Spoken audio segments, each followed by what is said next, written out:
Okay, good evening, ladies and gentlemen. Welcome to another Wellbeing evening. Tonight on cardiovascular disease and atherosclerosis.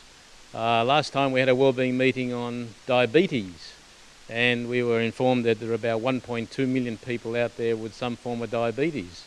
Well, tonight we have the leading cause of death as our topic, atherosclerosis, cardiovascular disease, accounting for about 45,000 people according to the ABS statistics, and 25% of our health burden, and about 1.2 million people in Australia with some form of heart disease, approximately. So another 5% of people, a bit of an overlap with those two diseases. On the other hand, it's a life-threatening disease, and I'm sure there are many in the audience who've had family members or themselves who've had some form of cardiovascular event or need to have their blood pressure managed, etc. So I'm one of those, and I'm sure there are a few more in the audience. And of course, as always, we have some wonderful speakers this evening to talk about this particular disease. We have Dr. Daniel Friedman, Professor Vicky Flood, and Dr. Chloe Taylor, and each of them will look at different aspects of that disease.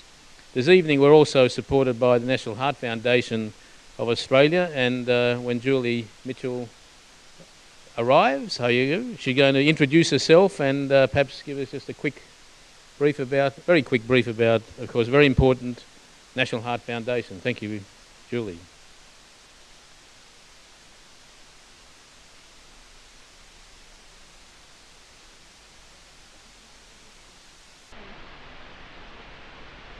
No? Okay, don't worry. Look, it is our great pleasure to be here tonight to co-host with yourselves, and I'm sorry, I'm running terribly late. My car was on empty. I got lost. I come from the North Shore, so not to worry.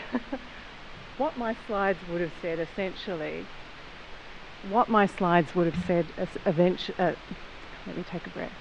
What my slides would have said is that, in fact, the face of heart disease is one that does not discriminate. It is the number one killer of both men and women in Australia, and in fact 2 out of 3 families will be affected by heart disease or cardiovascular disease at some point in their lives. So it is an issue that is relevant to all of us. We all share a heart, we all need to look after it, and from time to time things will happen that will affect either ourselves or our loved ones. I'm not going to go into too much detail around what are the risk factors of heart disease, but be aware it is the number one killer of Australian men and women. The fact that it does exact a huge burden on our health system. It accounts for about 12% of all health expenditure. So it is a disease that affects us profoundly. I think that in the last 40 to 50 years we've seen significant advances in the management and treatment of heart disease, and as a consequence we've seen death rates and morbidity rates drop.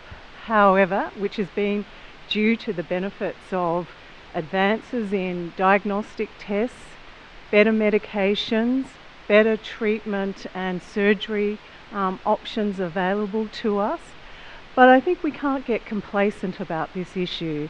The fact is we have an ageing population, we have increasing rates of overweight and obesity, we lead far more sedentary lifestyles than our parents or our grandparents, and so this is really like a second tsunami that is barreling down towards us if we don't take action and we don't do things to alleviate our risk.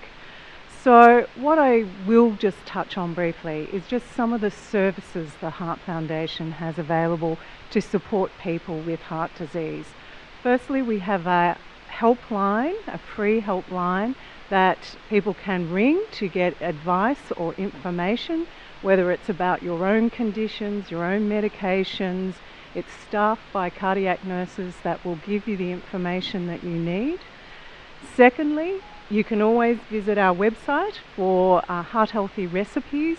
If you've got some favourite recipes but you want some ideas on how to swap it, put healthier options in there, then visit our website. We have over 500 different recipes that are great winners. In fact, our recipe website is one of the reasons people come to the Heart Foundation website, so check it out. We have an extensive walking program across Australia. Over 35,000 people participate in our walking programs. We have over nearly 300 walking programs in New South Wales, so contact us if you want to join. We often find that people come for the physical benefits of walking, but they stay for the social benefits.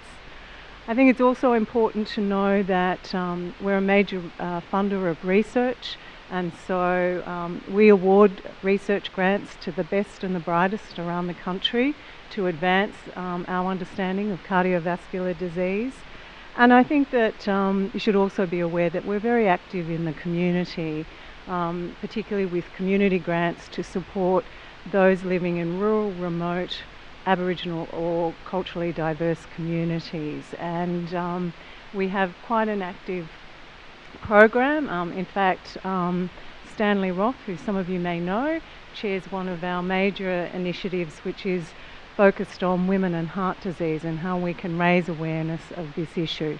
Anyway, I will stop there. I just wanted to give you a flavour of some of the services that the Heart Foundation offers, and I will now hand back to our facilitator, who will introduce the other guests.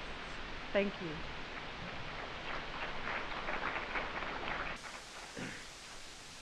Thank you, Julie. So the National Heart Foundation is easily found. Google it, you'll find it. Okay, so we have 3 speakers this evening. Our first speaker, Dr. Daniel Freedman, is well known to, I'm sure, many of you here. He's senior cardiologist at Prince of Wales Hospital, both in private practice and also director and involved in CT training, which has got to do with scanning of the heart, and he's going to talk about that. He's also been part of various committees, particularly the Cardiac Society of Australia and New Zealand, and is well respected in our local community. So Daniel is now going to come up and talk about seeing is believing, how cardiac CT is changing your practice. Over to Daniel. Thank you. I'm kind of caught right in between my 2 jobs. One as an interventional cardiologist. I'm kind of caught in between 2 jobs, one as an interventional cardiologist and the other as an imaging cardiologist. And then I see patients as well in between all of that. So really where I am right now at this moment, I've just come from the cath lab where I've dealt with my 4th acute coronary syndrome, 4th heart attack since Saturday afternoon, just after golf, and sometimes during golf I was hoping I'd get called out, but I happened to get to the end of the round. Sunday, spent 5 hours opening someone's artery. Today I've already spent the entire day dealing with patients who have blocked arteries, who've done heart muscle damage, and or maybe I have to get really close. Have done heart muscle damage already. So really what I want to talk to you about is trying to prevent all of that. So when I'm sitting at my desk, what I really want to know, the issues that are facing me, like, is the patient's describing symptoms to me, and does that chest pain, is it possibly due to a blocked coronary artery? And the other thing I really want to know is the patient in front of me who doesn't have symptoms, are they likely to have a heart attack at some stage? So let me show you a couple of cases. The first is and you'll have to commit these to memory. The first is a 43-year-old office worker who presented with left-sided chest pain while he was training in the gym. His GP referred him for further evaluation. He had a stress test, and during the stress test he developed the symptoms that he presented with, but he didn't get any ECG changes, and his echo, his ultrasound, was normal. The second is a 44-year-old man who is a carpenter, very fit man, mountain climber. He presented to his GP with a brief episode of chest pain and breathlessness while he was working. She actually was concerned, sent him to casualty. And in casualty they said, well, your pain doesn't sound cardiac at all. So he had no risk factors for coronary disease. His ECG was normal. His blood tests excluded a heart attack. And so they actually sent him back to his GP and said, you should have an outpatient stress test, exercise test, and you'll be fine. So how do we, as cardiologists, actually assess risk? So this is very old data looking at how we assess risk. And what we do really is look at the typicality of the symptoms. So people whose chest pain is suggestive of typical angina or not suggestive of angina. We look at their age, we look at their sex, and we look at see if they have risk factors. And what we find really is that it's not that discriminatory. So that if you look at a patient who has chest pain that doesn't suggest coronary disease and they're age 60, well, they have about a 50% chance of having a significant blockage anyway. And if you have a look at a patient who's 60 and has all the risk factors, well, they have a slightly higher chance of having a significant blockage.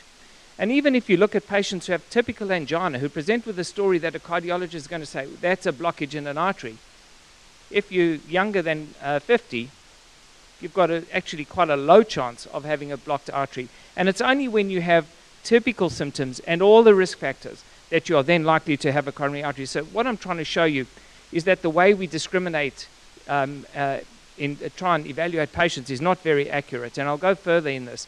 We then move on to functional testing, which means, sorry, can you not hear?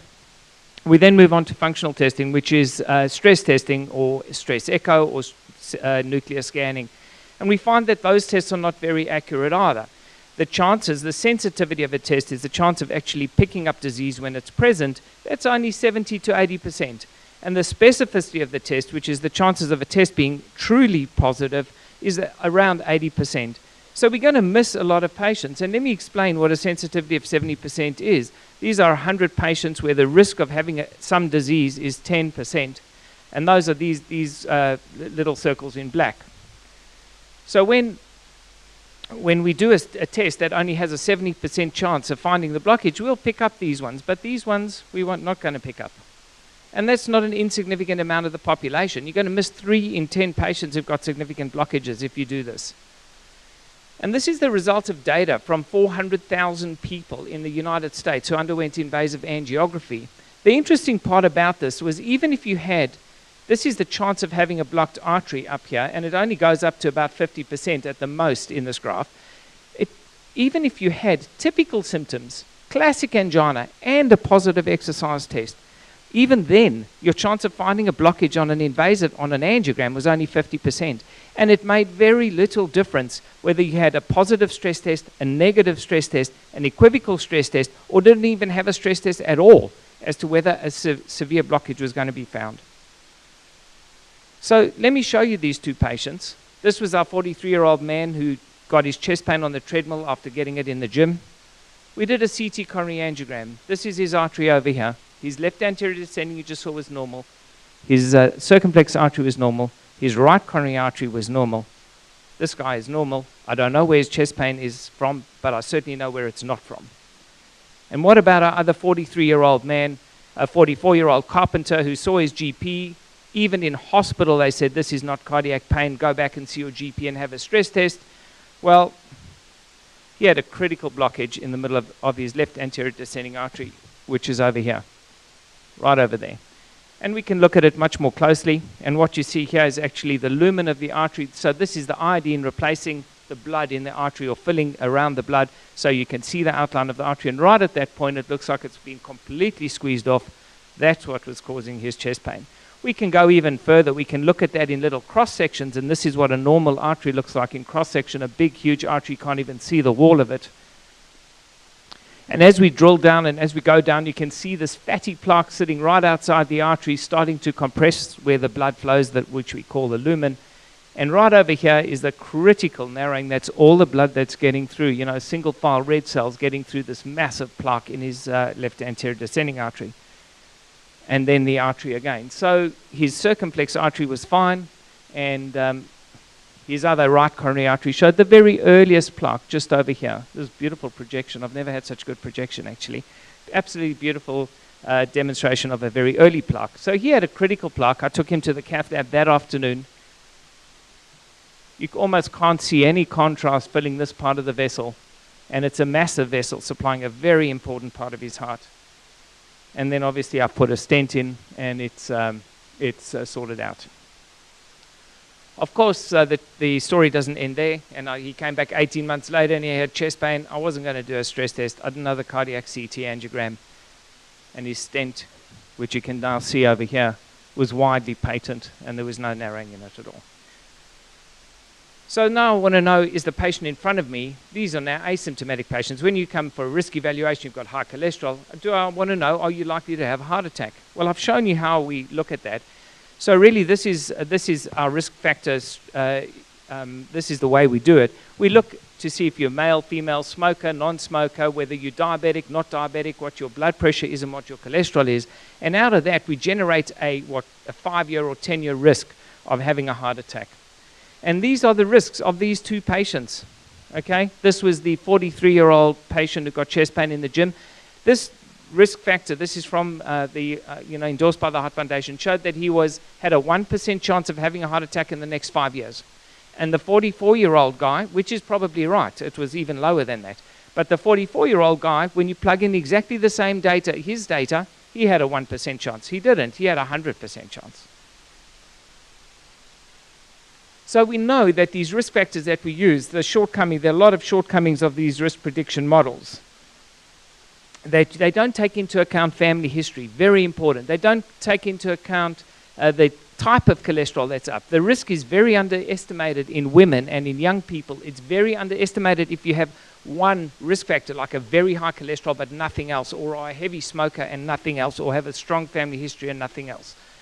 It doesn't take into account obesity or inactivity. And in fact, if you look at these risk prediction models and you try and work out, you follow them prospectively, so you take patients, assess their risk, and then follow them to see what really happens to them, you can underpredict risk by 57% in low-risk groups, and you can overpredict risk by 287% in high-risk groups. So we're not really very good at assessing symptoms, and you're wondering why I'm standing here and telling you what cardiologist is all a bit of mumbo-jumbo. So we can improve on that, and we can actually do calcium scoring, and I'm sure a lot of you have had or have heard about calcium scoring. And calcium scoring, you don't need to worry about these ROC curves, but basically a perfect curve is straight up and straight across. That means you miss no one and you don't get anything wrong. Calcium scoring is much better. What I've just shown you are extrapolations of this Framingham score, and calcium scoring is far more accurate in predicting risk as a single thing. So if you do a calcium score and it's up, you're at risk. Much better than looking at all the 5 risk factors that you have. And we know also that if you have any plaque in arteries, that your mortality, that you've got a chance of dying. If you've got less than 5 of your coronary segments involved in coronary artery disease, you have a very low risk of dying. But if you have more than 5 segments involved, any plaque, anywhere, you have a higher risk of dying. And these are the people we need to target for risk prevention. We also know that if you have blockages in your artery, you're much more likely to die. This is data from 27,000 patients scanned with CT and then just followed.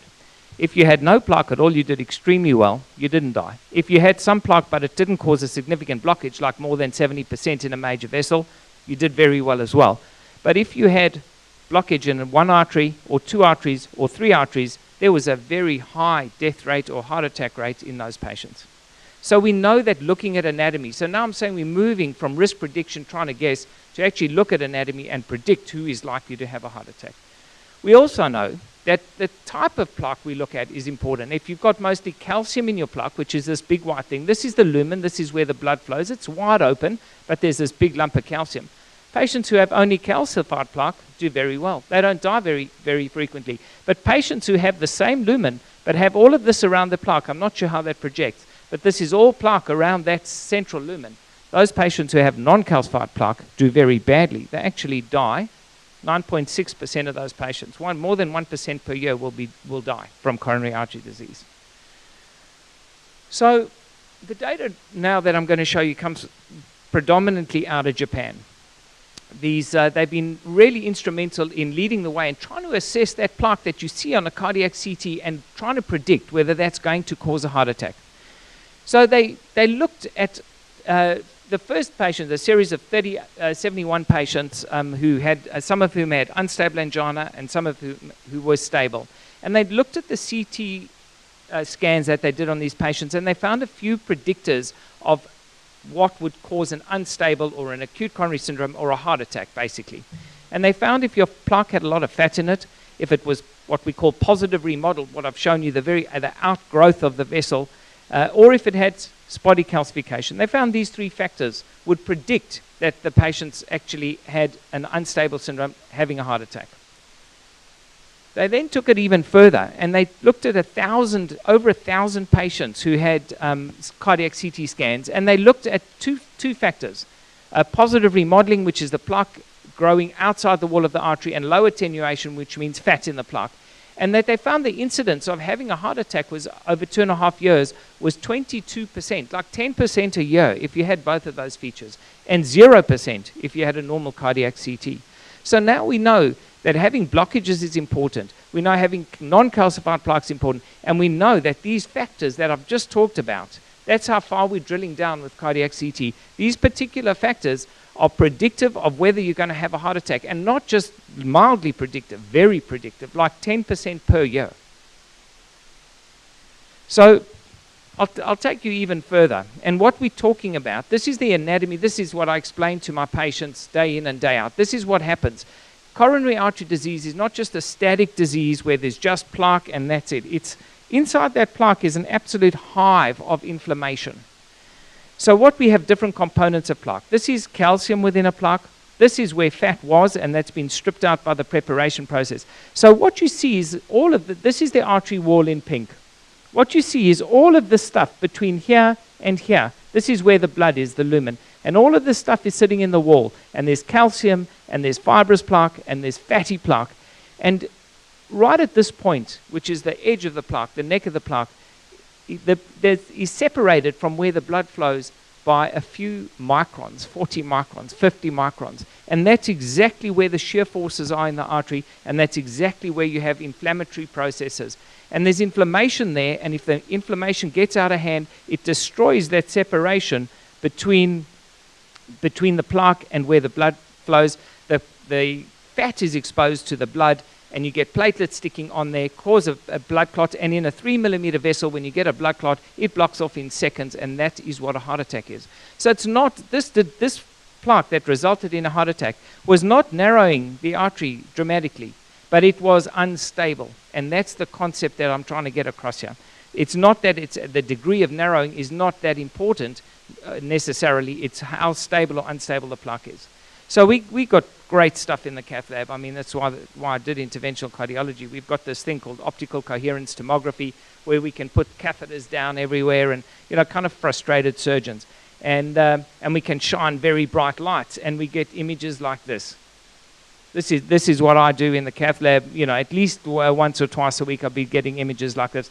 And what you can see, well, we can slow it down luckily. And what you can see really is exactly what we saw. So this was a mouse model. This was an animal model where a heart attack was, animal was force-fed, developed plaque, ruptured the plaque, had an OCT, and then and this is exactly the same. And you see how accurate this technology is, this OCT. It showed this calcium. It showed this non-calcified plaque. It showed this ruptured, this very thin, or what we call thin cap fibroatheroma, this part which showed where the plaque was going to rupture, right over there. Okay, so now, can CT help us in that respect? You obviously can't go putting these things down everyone's arteries. So can CT possibly help us? Well, this is data from Japan again, and they looked at 105 patients, and they actually found that if they had positive remodeling, so the outward growth of the plaque, if they had low attenuation or fatty plaque, and if they had another feature called ring-like enhancement, they could predict which of these was going to rupture and which did rupture. So let's go from theory to practice. So this is a 40-year-old builder who had an elevated cholesterol, family history, and he saw his GP, and he didn't want to take a statin. She suggested his cholesterol was around 6 or 7, and his LDL was about 4-ish. And she said, I think you've got enough risk factors, family history, you should be on cholesterol-lowering therapy like Lipitor, Crestor, one of the others. And he said, no, I don't want to do that. So he didn't. He went on a diet. He said, I'll get it down with diet. So in June 2008, he actually saw, June 2008, remember that day, he saw his GP again, and he had some chest pain, and she didn't think it was cardiac, but she said, yes, you've got chest pain, you need a test. She sent him for a CT. His CT actually showed quite a lot of plaque, but no significant narrowing, nothing more than 70%, nothing that was going to block off or give him angina. It showed a moderate narrowing in one vessel and some other minor plaque. He then was referred to me for a stress test, completely negative stress test. So he didn't have a blockage in an artery that I could detect on a stress test.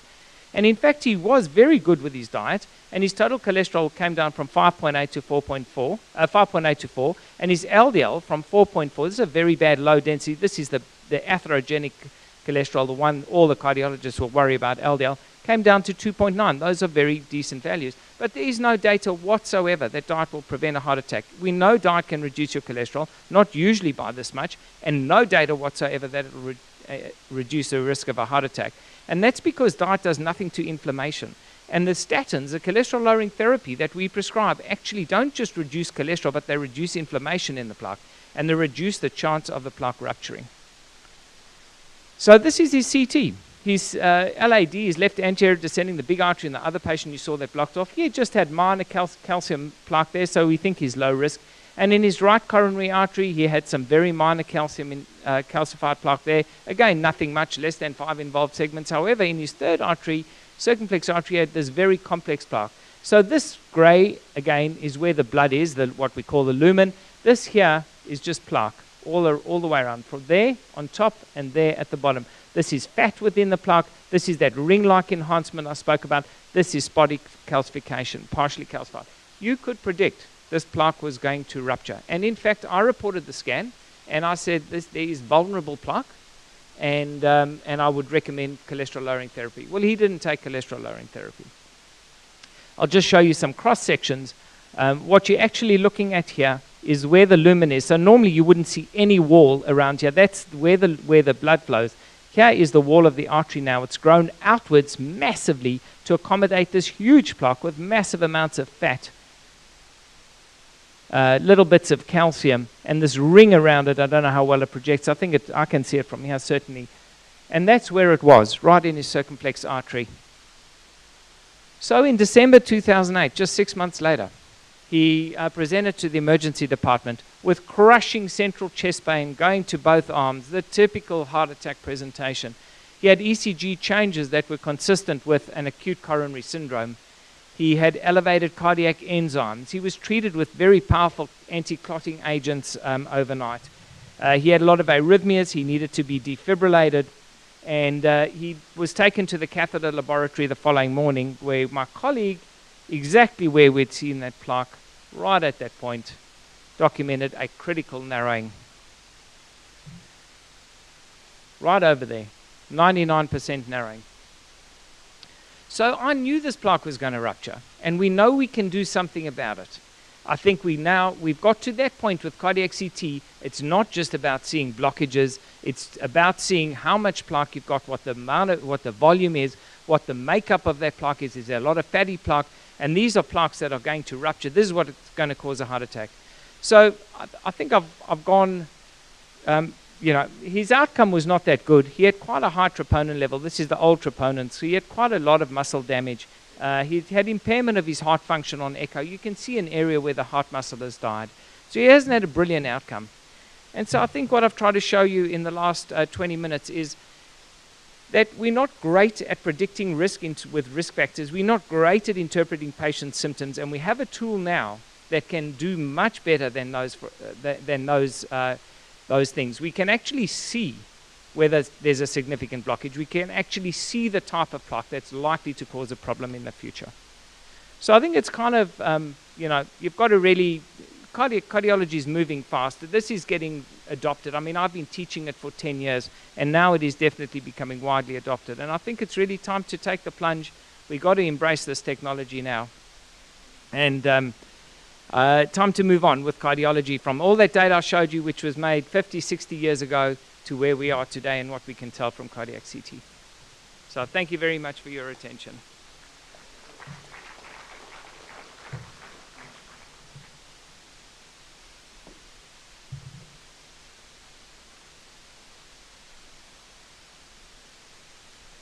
Thank you very much, Daniel. Well, I know that in the past, over 20 years ago, cardiologists were not very happy with calcium scores and calcium CT, Daniel. So I'm happy that we've sort of come a long way, but of course CT scanning has equally come a long way and provided us with some wonderful technology. So thank you very much. Our next guest speaker is Professor Vicky Flood, who's a conjoint appointment as Professor of Allied Health with Western University Local Health District and the Faculty of Health Sciences at Sydney University.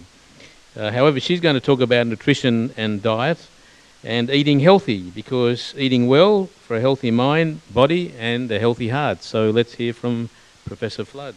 Good evening, everyone, and thank you for the invitation to come today. Can you hear me okay up the back? Do I need to speak a little bit more into the microphone?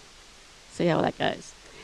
I thought I'd start with this little picture from that I took about a year ago from a community garden in Western Sydney where I work, and it's a very culturally diverse population group which has a number of chronic diseases that it's facing that we see in Western Sydney. And I've just come from Westmead Hospital today, where I was working, talking to people about research, but we also do quite a bit of research in cardiovascular disease, in diabetes, and in cognition. So I'm going to talk a little bit about some of the links between all those things and give you like an overview of that from a diet perspective. So my background has been working with the Blue Mountains Eye Study for many years. This is a population study of older people living in the Blue Mountains. We first started studying them in the early 90s, and I did my PhD with them in the late 90s. Every 5 years we've gone back to this population in the Blue Mountains and asked them about their health and lifestyle, and we've undertaken a clinical assessment of them, in particular with a focus on eye disease.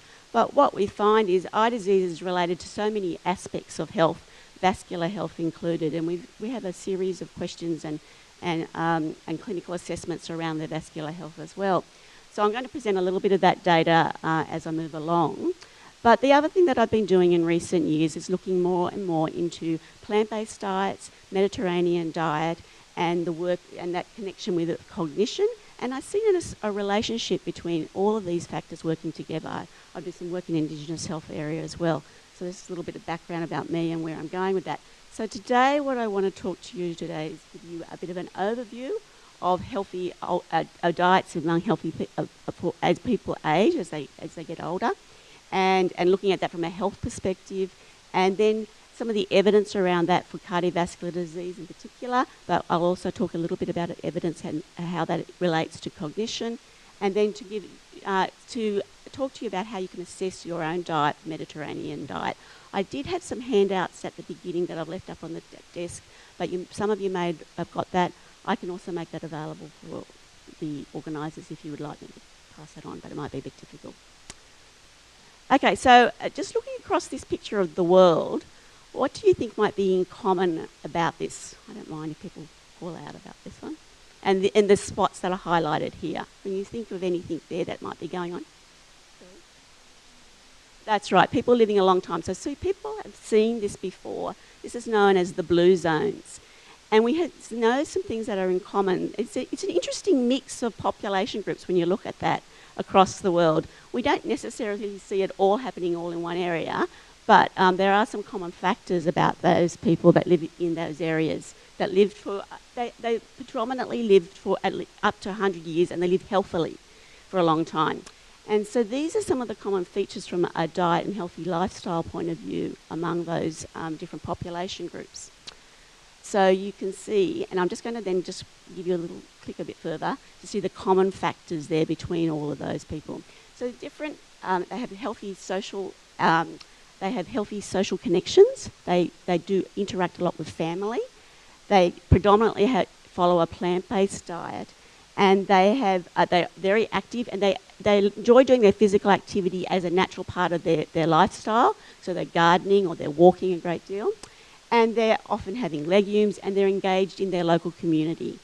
So this seems to be a common feature that's part of those healthy lifestyles across the board. So we have some lessons to learn from those population groups. Now, there's been a lot of work that's occurred with Mediterranean diet across the world, and in the scientific evidence. And I think the reason why this has taken hold is because people like the idea of following the Mediterranean diet. It's appealing to the people who can relate to it. It's also a very palatable diet. And so we have a lot of evidence around that from the point of view of cardiovascular disease, diabetes, and cognition. And it's a growing amount of evidence. And what we see with the feature of the Mediterranean diet is that it's underpinned, I can get this right here working, underpinned by people being socially active. That red light doesn't show very much. And then it has a plant-based diet predominantly made up of legumes, vegetables, fruits, whole grains, but extra virgin olive oil is right there in the middle of the lower area. And then seafood, but less in the way of red meat. That's right up the top. If they are going to eat meat, it's predominantly a white meat source and a small amount of dairy. People get very excited about the fact that a Mediterranean diet can include red wine, but traditionally they would only include a very moderate amount of red wine, and they would only include it when they're actually eating their meal, so not pre-drinking before dinner, not having drinks after dinner, so that's a much smaller volume of total alcohol than what we tend to have in our Australian diets. So that's a little bit of a challenge for us. And they drink a lot of water, and they have herbal teas as well.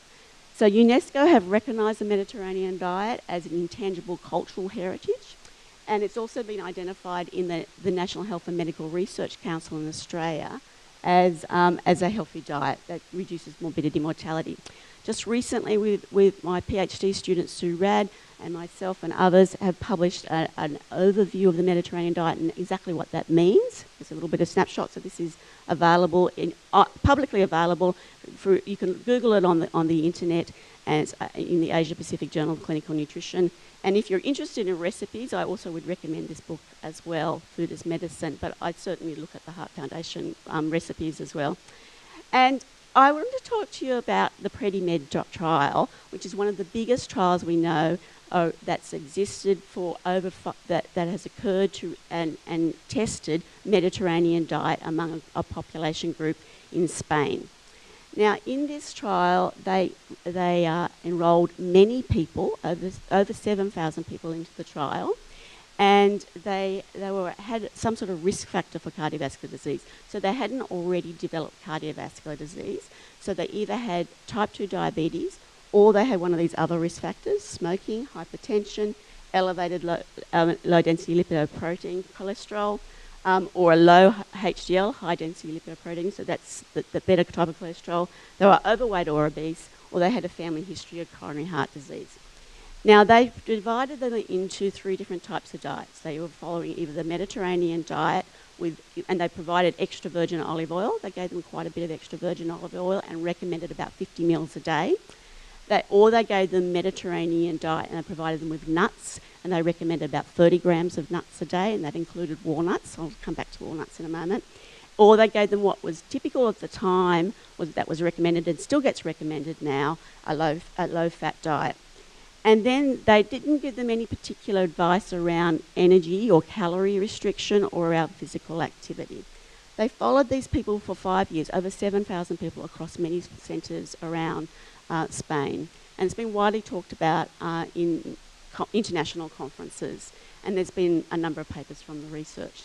But their sentinel work that was published came out in The Lancet a couple of years ago, and this is actually a part of the work that's available online, additional to their sentinel paper around the research.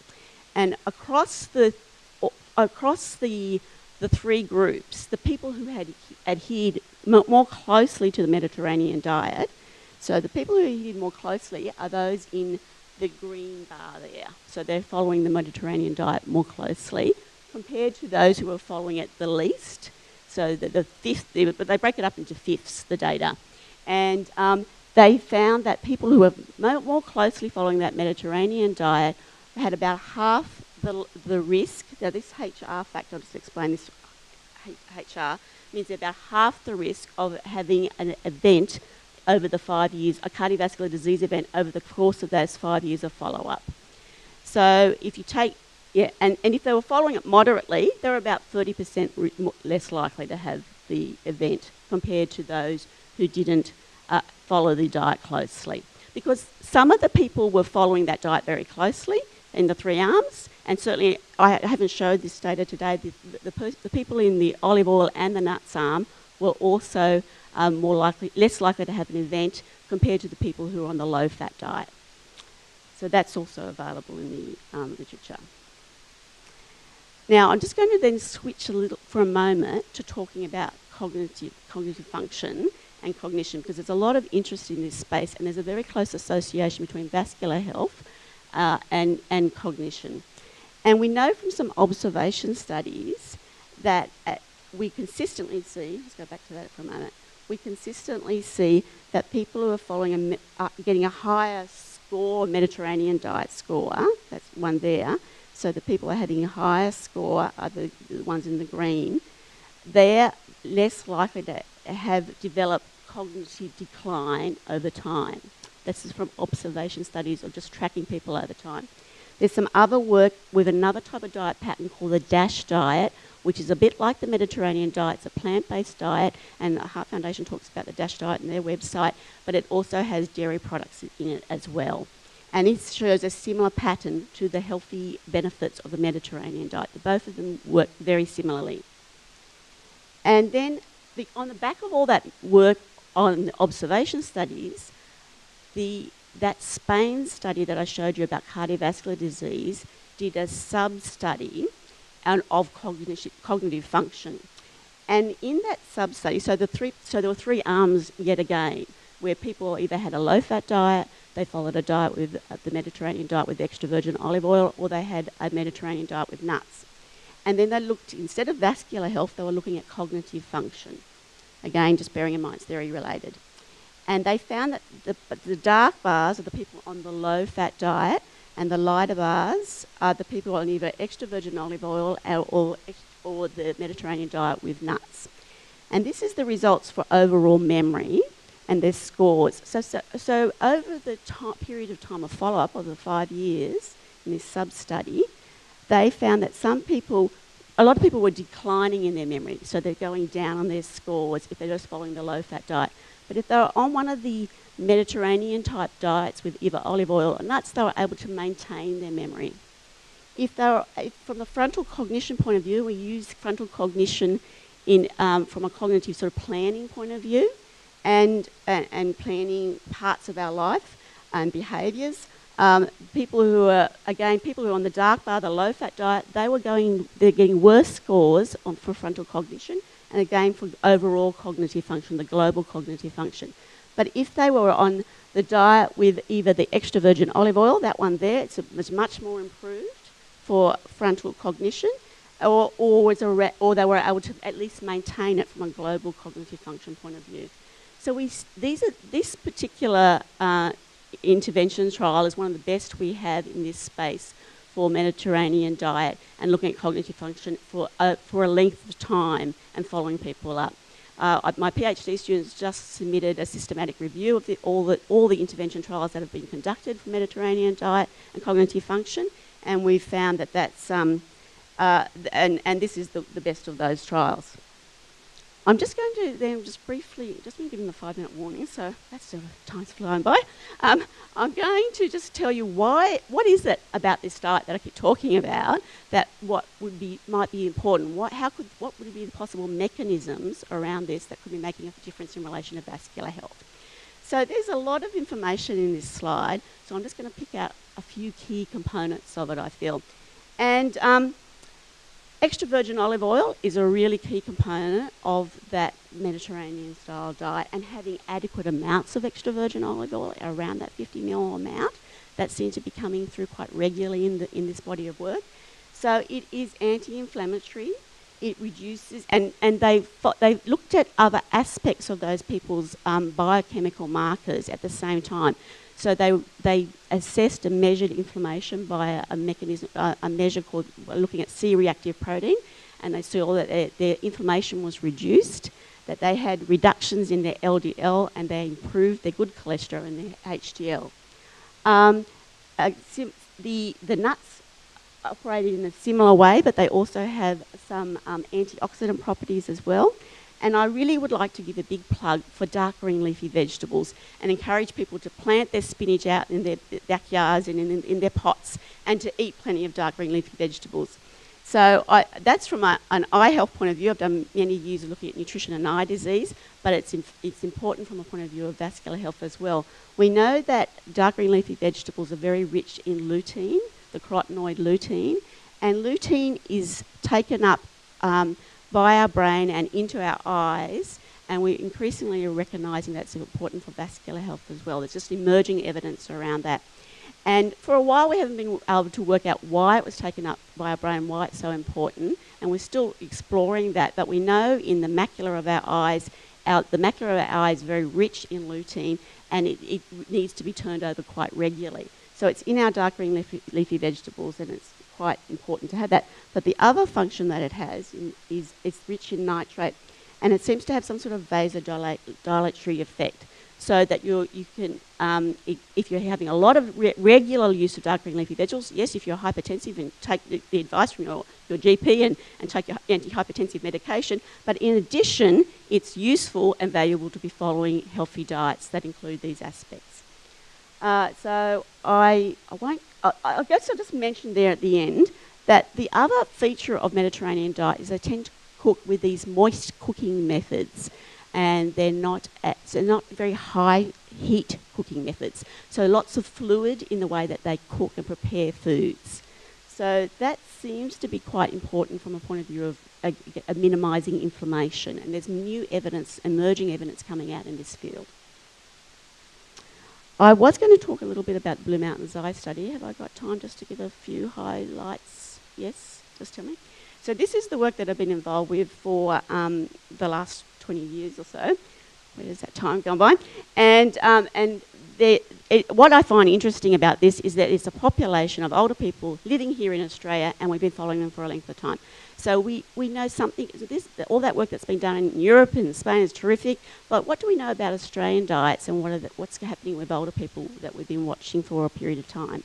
We've done lots of assessments, and as I've mentioned, but one of the things I thought I'd mention tonight was that we've looked in detail at their diet over all of that period of time using a food frequency questionnaire, and then we've scored it into an index to give a total score of 20.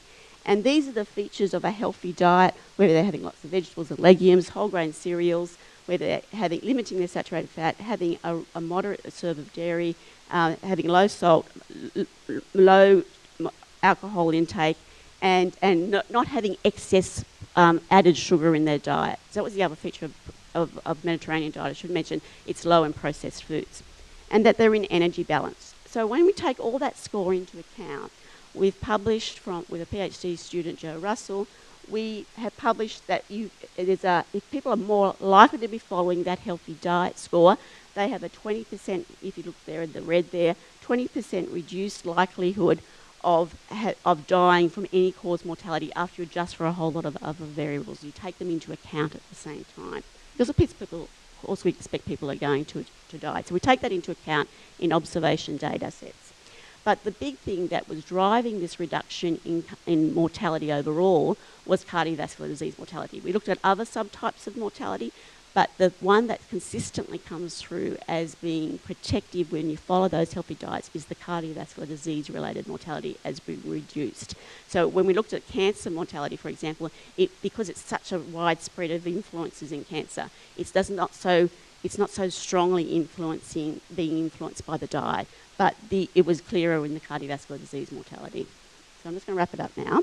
Had some other diet work on fish, but that was also found to be protective in the same population and a group, and we found out if they had lots of fish, so people were consuming fish at least once per week, were about half their risk for stroke over the course of a 10-year follow-up.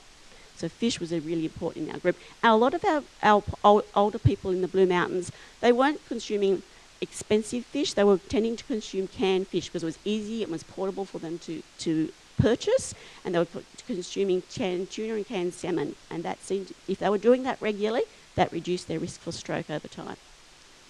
And we also did some other work in relation to if they made changes to their fish and changes to their diet intake in relation to fish, butter and margarine and nuts, and in relation to simultaneous changes with their cholesterol, taking into account if they're already receiving medication. So we've adjusted for that. And I'll just briefly say that those who were consuming fish more regularly were less likely that they had an improved HDL cholesterol, so the good cholesterol, and they had a reduction in their triglycerides. If they had more butter over time, they actually had increased in their LDL cholesterol, the bad cholesterol, and they increase their total cholesterol. So there's lots of controversy about which type of fat should people use, but that was some observation study data that we had over time. I'm going to wrap it up. Thanks very much, Professor Flood. I think what we have learned is that we refos who came in the 50s and saw those kids with cans of empty olive oil outside their house, we thought it was very funny, but funny for them, they're still alive, aren't they? So I think Kathy Samaras at Cements has done a lot of work on olive oil. It's been very cardioprotective for a lot of people. So please consider having your regular dose of olive oil. Our next guest speaker is Chloe Taylor, who's a senior lecturer in sport and exercise science at Western Sydney University, PhD in Liverpool in the UK, and now in Australia she continues with research and teaching in exercise physiology and looking at blood pressure and the mechanism of blood pressure control. So she's going to talk about, so you think you're a morning person? Well, while your cardiovascular system may suggest otherwise. Thank you, Chloe.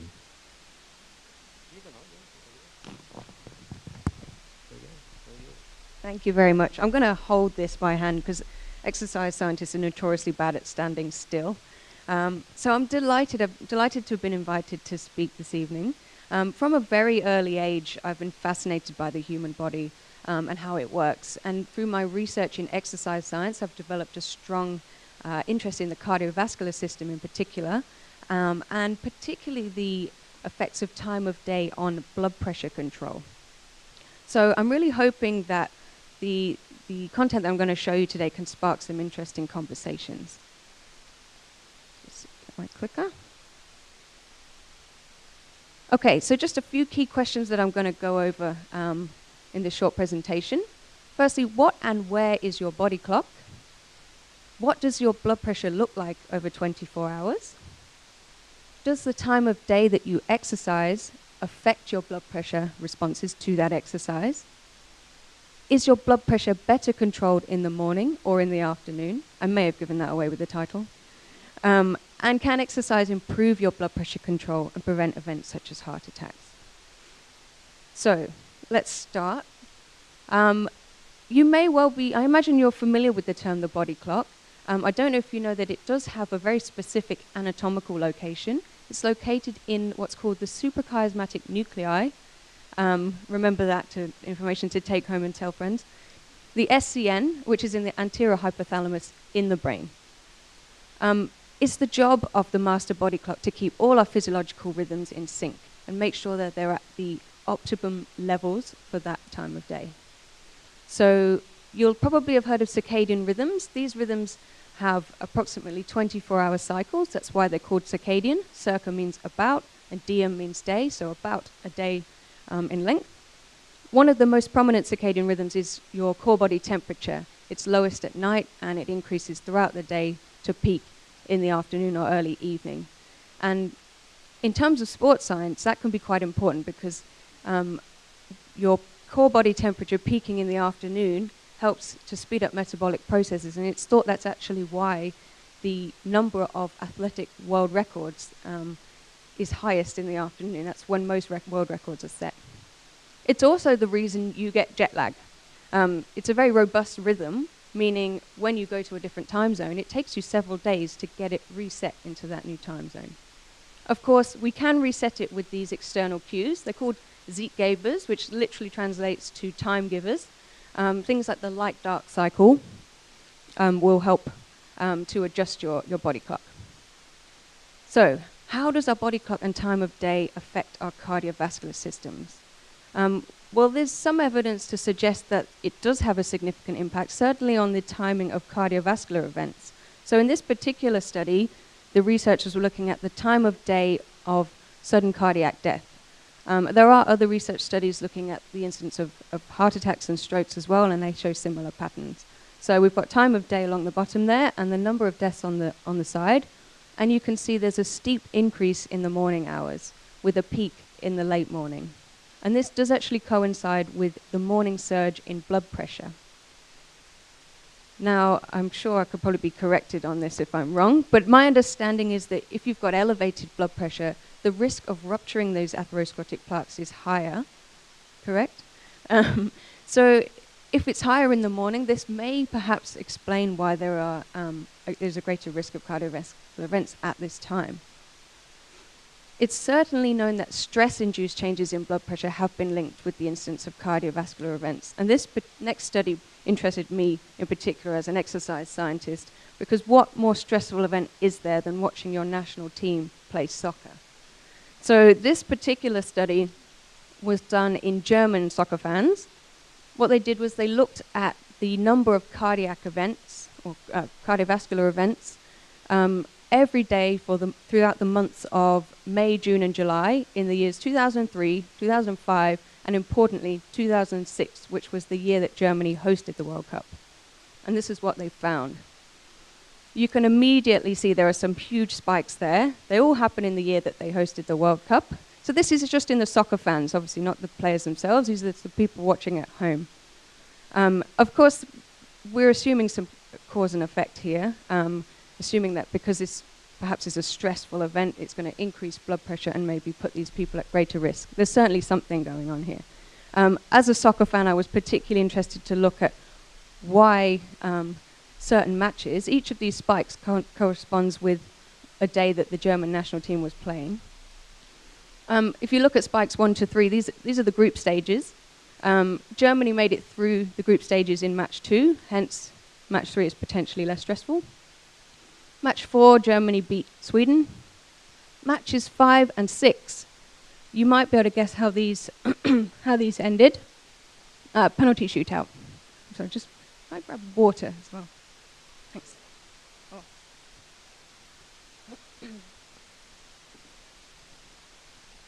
I don't know if you can see match 7. It's right down there.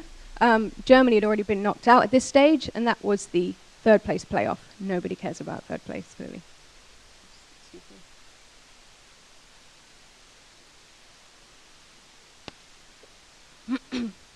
And then match 8 was the final between Italy and France. So clearly that was somewhat stressful even for the German fans. So I think what I'm getting at here is that although we can't assume cause and effect, it's certainly there's certainly a link between stress and blood pressure and cardiovascular events. It's not only important to have a healthy resting blood pressure, but it's also important to prevent these spikes in blood pressure, particularly when we're under stress or under challenges. So back to our blood pressure and time of day. So I mentioned that cardiovascular events peak in the morning and that it coincides with the morning surge in blood pressure. So on the top right here, we've got the 24-hour rhythm of blood pressure taken in a large group of hypertensive patients. The pattern is similar in normotensive patients, or populations, but just a little bit lower. There is a dip at night. I'm not going to go into dipping and non-dipping today. And then there's a surge in blood pressure in the morning. Some populations you'll also see a secondary peak in the afternoon, and that's usually associated with a siesta. So you might think that perhaps this isn't driven by the body clock itself, but actually changes in physical activity and posture and the general process of waking. And certainly these all influence blood pressure heavily. In fact, we've got activity levels on the bottom right there, and you can see there's a steep increase in activity, and it coincides with that increase in blood pressure. However, research does suggest that 10 to 15% of the circadian rhythm in blood pressure is an endogenous rhythm. That means that it's internally driven by the body clock. So it seems these elevated pressures in the morning are driven by a combination of internal and external factors. So what if we take physical activity into account? This is actually from the same study, but this group looked at blood pressure reactivity to physical activity. And what that means is they looked at how much blood pressure increased for a given change in physical activity. And they found peaks in both systolic and diastolic blood pressure between 8 and 10 a.m. So there are some other peaks further along, but those are in heart rate. This suggests that for a given change in physical activity, increases in blood pressure are higher in the morning than at other times of day. So if you were trying to prevent big increases in blood pressure, you might try scheduling your exercise for a bit later in the day. Are there any other benefits of scheduling your exercise later in the day? So in this particular bit of research, they looked at what's called post-exercise hypotension. And what that is, with a single bout of exercise, you can actually reduce your blood pressure following exercise for a number of minutes or even hours. So what these researchers did was look at post-exercise hypertension in the morning and in the afternoon. So at the top right there, we've got 4 time points. These are all after exercise, 5, 10, 15, and 20 minutes after the cessation of exercise. And the afternoon is shown with the white circles and the morning with the dark circles. And you can see that the reduction in blood pressure, although it occurs with both times of day, it's much greater in the afternoon. It's actually about over 20 millimeters of mercury lower than their normal resting blood pressure before exercise. Now, this is in a healthy population with normal blood pressure, and you might argue that reductions in blood pressure that large might even cause those individuals to faint. But if we were to see these kind of reductions in a hypertensive population, this could actually be really beneficial. And studies do suggest that this effect may be even greater in hypertensive patients and last even longer. Some studies suggesting up to 22 hours, in fact.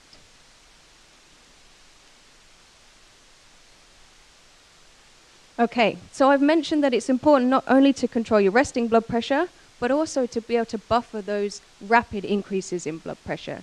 So I'm going to talk briefly about the baroreflex, which is a key mechanism of controlling your blood pressure on a beat-to-beat basis, so over seconds and minutes.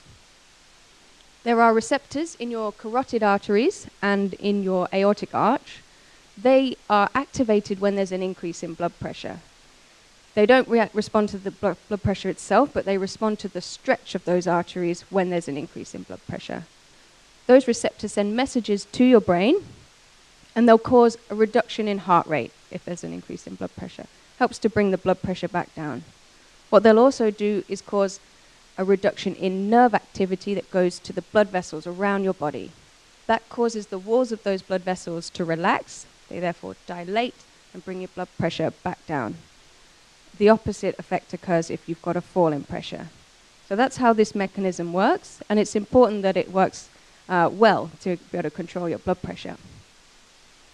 Here's a very aesthetically pleasing slide in my opinion, but it may look like a lot of colourful squiggly lines to most, but it does highlight some of the measurements that we make in our lab. This is taken from our lab. So I'm just going to highlight some of the key measurements. Each of those lines is a different measurement taken over time, over a few minutes in one individual. So the one in the middle in pink is blood pressure. Each of those vertical lines is one cardiac cycle or one pulse. We've also got ECG on the top there in orange that allows us to calculate heart rate. And at the very bottom here, we've got nerve activity. That one's a bit trickier to get. We have to put a very fine needle electrode into the perineal nerve in the leg, below the knee, to measure that activity. So one way that we assess somebody's blood pressure control is we give them small amounts of drugs that will affect their blood pressure, just a little bit. So you can see when this individual was given what's called sodium nitroprusside, they get a reduction in blood pressure a few seconds later, about 30 seconds later. Their body responds by increasing their heart rate, and increasing their nerve activity to constrict the vessels and bring the blood pressure back up. This is a healthy response. We then give phenylephrine a minute later, and it increases their blood pressure, and the opposite happens. Their heart rate slows down, and the nerve activity is abolished. So this is what we've been doing in our study populations. Oh, and this is my dad appreciating these squiggly patterns. He's an artist, knows nothing about cardiovascular control, but loves the patterns that they make, and decided to put it on a t-shirt. And I just thought he'd be delighted to know he's been on a cinema screen. It would probably blow his mind. Okay, I'd forgotten I'd left that one in. Okay, so we're measuring blood pressure from the finger continuously. We're measuring heart rate from our ECG. And what we can also do at the same time is use ultrasound to image the carotid artery in the neck. We do this because it allows us to separate the stretch of that carotid artery, which is how the receptors are activated, from the baroreflex response itself, which we quantify by looking at the change in heart rate.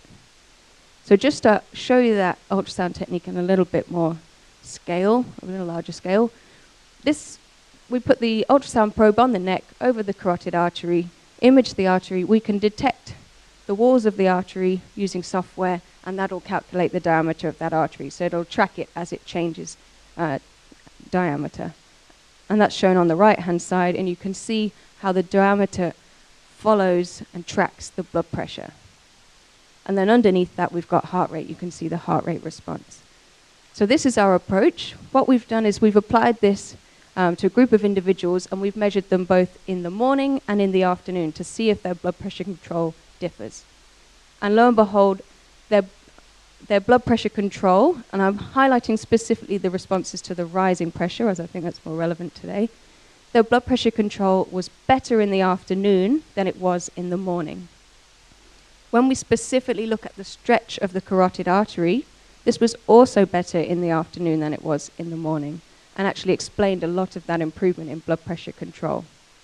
So putting that in context of what I've already said, not only are there elevated pressures in the morning, rapidly rising after we wake up, but our control of blood pressure and our ability to buffer those rapid changes in blood pressure is worse in the morning as well, potentially contributing to that elevated risk.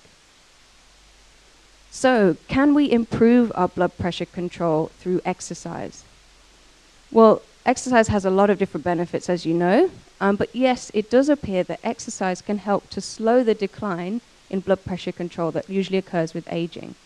In this particular study, this group did very similar measurements to the ones that we do in our lab, but they did this in young individuals and older individuals, both sedentary and endurance trained. And what they found was, if you look at the top right, although, I don't think this is showing up too much, although older populations had worse blood pressure control, it was much worse in the sedentary individuals than it was in the endurance trained, suggesting that that training was enabling them to slow that rate of decline.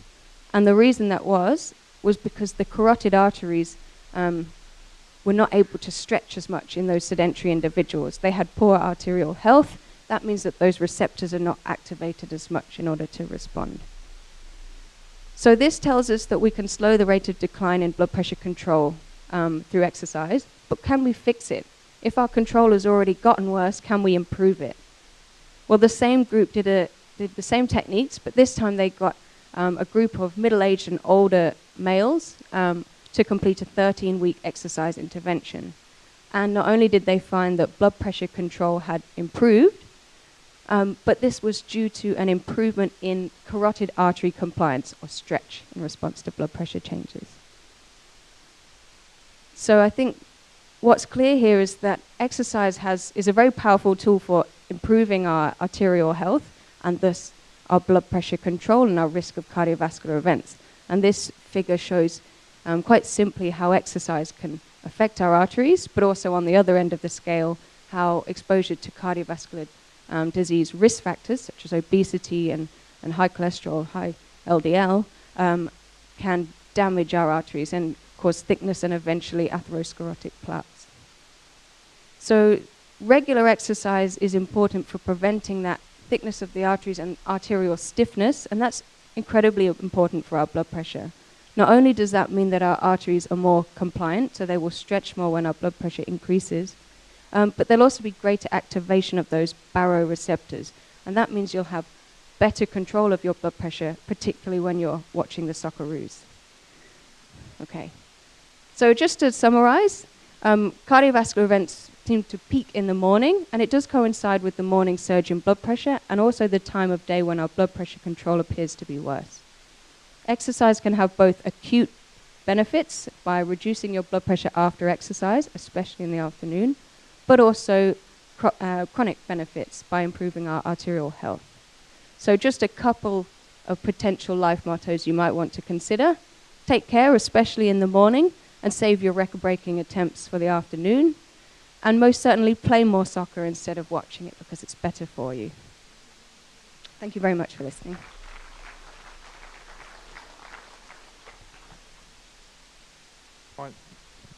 I find that my energy levels are still low, even with the Mediterranean diet.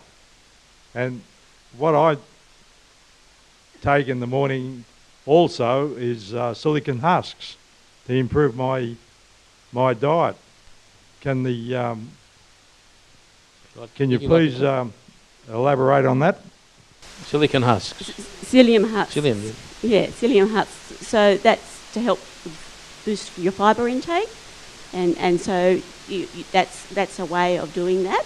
I mean, there's lots of different ways of introducing fibre into your diet, and so like having plenty of legumes, having plenty of fruits and vegetables, whole grains, breads and cereals are also ways of doing that. Some people find psyllium husks fairly harsh on their gut. I'd be interested to hear, Linda, have you had that experience when you've talked to people in your practice? Yeah. So for some people, they might want to go for a type of fibre so something like oats, for example, are very well tolerated generally by older people. We've actually found that, so cooking rolled oats, for example, in the morning, we found that in that Blue Mountains Ice Study population group, that in the mountains, a lot of them are consuming and using rolled oats regularly for breakfast, and that seems to be protective from a glycemic control point of view as well. So different things work for different people, of course. So if you want specific advice, I think you should probably see the dietitian for more general. Question up there. Yeah. Thank you very much.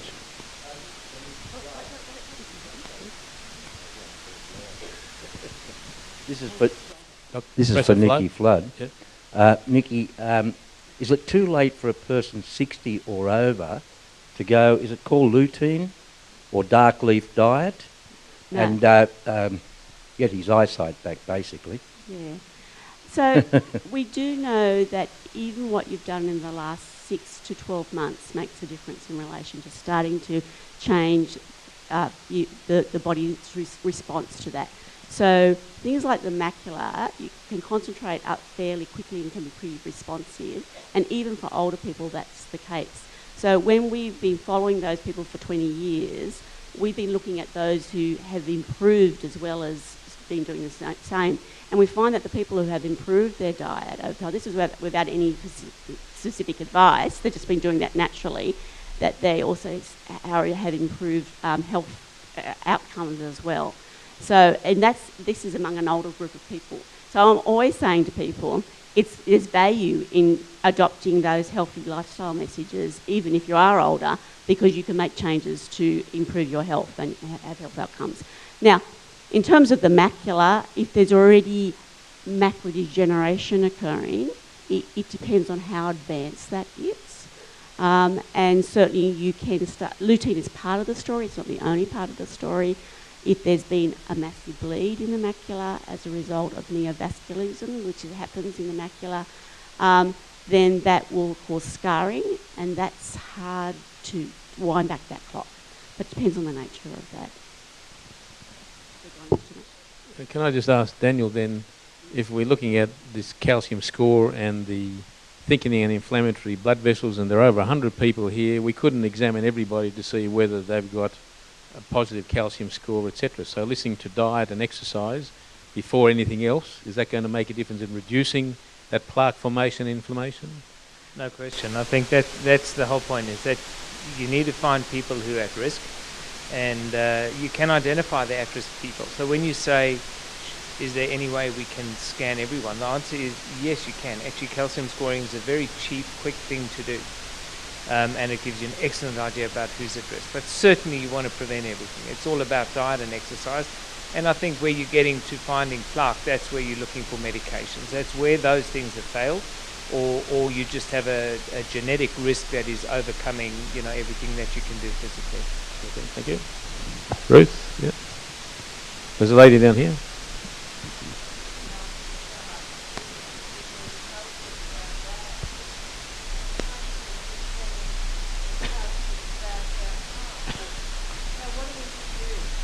So the question is around calcium intake, and is it bad for your heart? Look, that's really a vexed question at the moment, and the data is pretty inconclusive.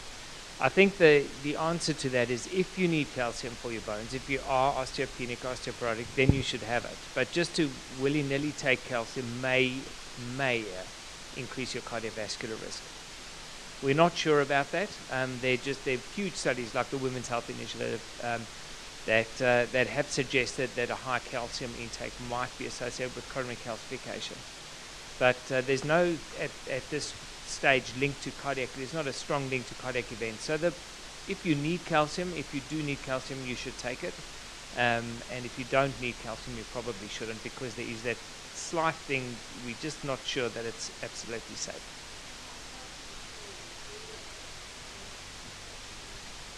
It's very hard to interpret those things on an individual level, but yes, I mean, those kind of studies are being looked at, people's calcium intake and their calcium score. There's no direct link. There's no clear link that you're going to get calcium. Calcium in coronary arteries is not just calcium. It doesn't just build up as calcium. It starts as plaque. So the very first thing is you get a fatty plaque, then it changes, you get a fibrotic plaque, and calcium is actually the body's healing process. That's how the body heals a lot of things. When you have inflammation from arthritis in your knees, you get calcium and you get dense calcifications and things. That's part of the whole process. Calcium is actually a kind of a healing process for the body. It only has so many ways to react to injury, and plaque is one of those injuries. So it's kind of the late stage. That's why we're looking at cardiac CT as looking for early stages. If you leave it for calcium, well, most people under the age of 50 don't have calcium, but a lot of them do have non-calcified plaque. So doing the CT angiogram with a dye where you can see the non-calcified plaque, that's just finding the disease process 10 or 20 or 30 years before you find it when there's a lot of calcium. Okay. Excuse me, sir. Okay. The question I have, I may have been presented. No, the question I have may have been presented, but the question is that what if you take the Mediterranean diet, nuts, and the olive oil? Is there an better additive effect? Yeah. Okay. So with those three arms of the study, the people who were on the good healthy diets, they were following a Mediterranean diet with the extra. They already had some parts of extra virgin olive oil and nuts in both of the two healthy arms, but they gave one arm even more olive oil. They provided it physically to them, and they gave the other arm even more nuts. So both of them were already taking some extra virgin olive oil and nuts, and they just gave extra. They haven't actually done the study where they've looked together with additional olive oil and nuts together on top of the regular. But it basically is telling us that provision of those foods is a useful mechanism. So it could be additive, and we do know that some things are additive, but I think overall the message is following that Mediterranean diet with plenty of olive oil and plenty of nuts, regular nuts in there. I think the reason, just to clarify, the reason why they gave that, because it can be barriers for people from a financial point of view to actually, and regularly, and from a behavioural point of view, of adopting those habits into their diet. And so they provided the olive oil and provided the nuts. So we know from a behavioural intervention point of view, when you provide something to people and you give it to them for free, that they're likely to use it, and that helped probably with compliance, and they had good compliance in that study. So Dr. Freeman, yep. I just want to ask a question of Chloe.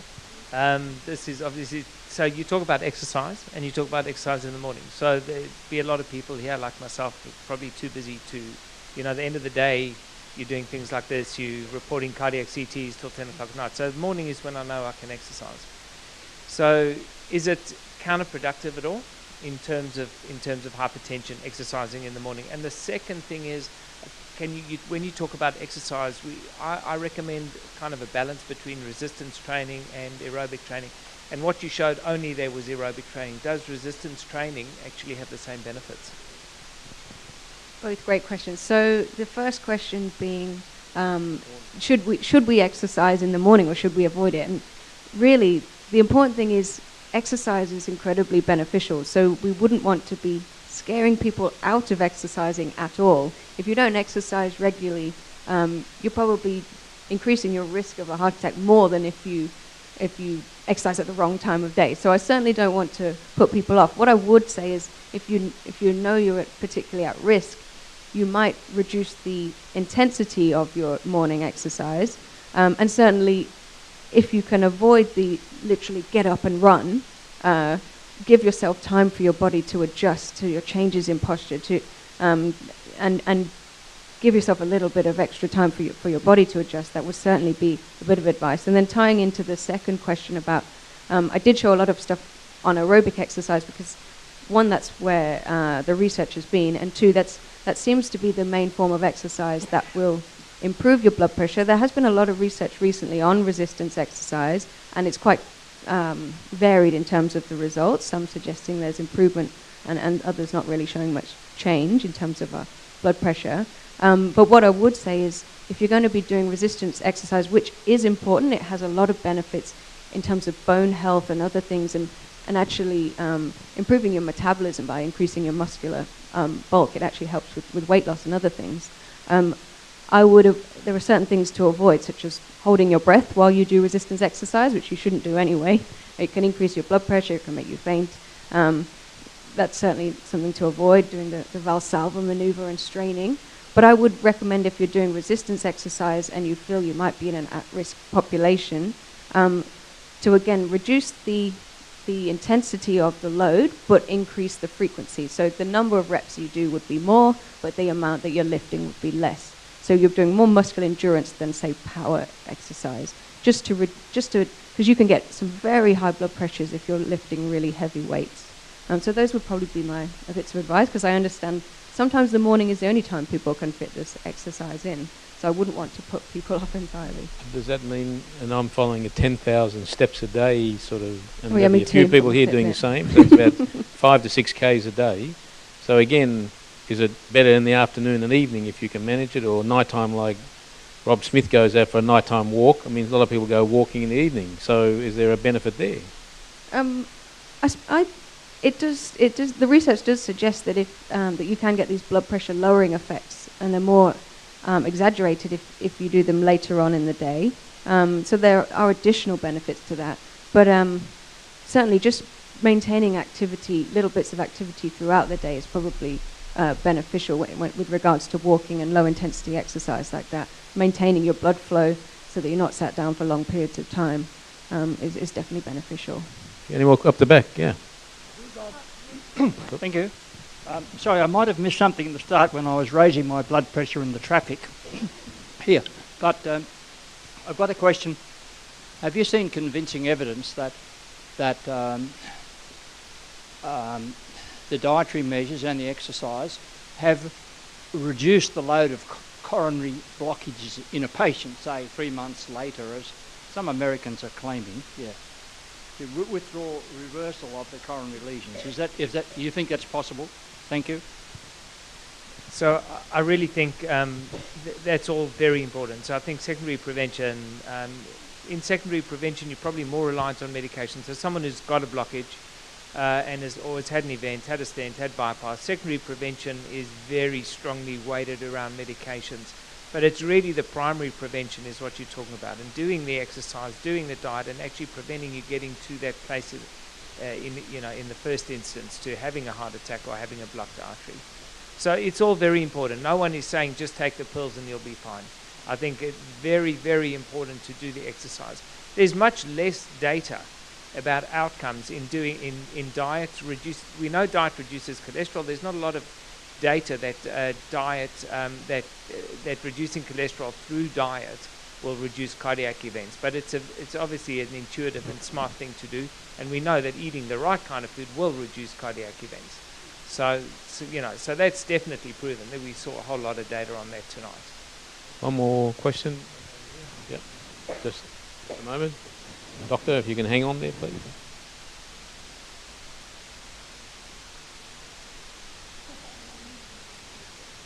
Yes, thank you for a wonderful session tonight.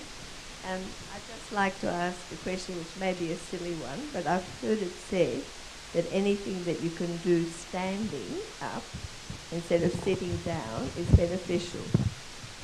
Could somebody make a comment? That's probably in light of the fact that there's a lot more people advocating the stand-up office, and rather than they showed, in fact, Michael Mosley on BBC showed that there's a significant difference with those people sitting all day rather than those people who had to stand up and therefore moved around a bit more. There was a benefit. Yeah, I've got some colleagues who have looked at that, and there do seem to be benefits of standing up, at least they're fairly marginal, but it's certainly better than sitting down all day. And in fact, I do have colleagues in my department who have the stand-up desks as well. There've been other studies on people doing exercise through, like the Wii Fit games and things like that, and do they make a difference? And of course, they don't replace those kind of next step activities, don't replace full-on exercise, but they're certainly better than being completely sedentary. So I think the standing up versus sitting is a similar thing. It's a step in the right direction, for sure. Any further comments from the speakers? No? So I want to also thank you to our guests here this evening. Thank you to all of you for attending as well. Thank you to Janet and the Heart Foundation for supporting us. Just to let you know that in November 29, Wednesday 29th November, we'll have a Q&A session with Julie McCrossan again on anxiety. We're all anxious about lots of things, but we're going to talk about anxiety, I guess, and stressors, etc. So please remember that if you're not in our mailing list, there's a form out there you can fill in. We thank you all for coming along tonight, and thank you from the Wolper Hospital. Good evening.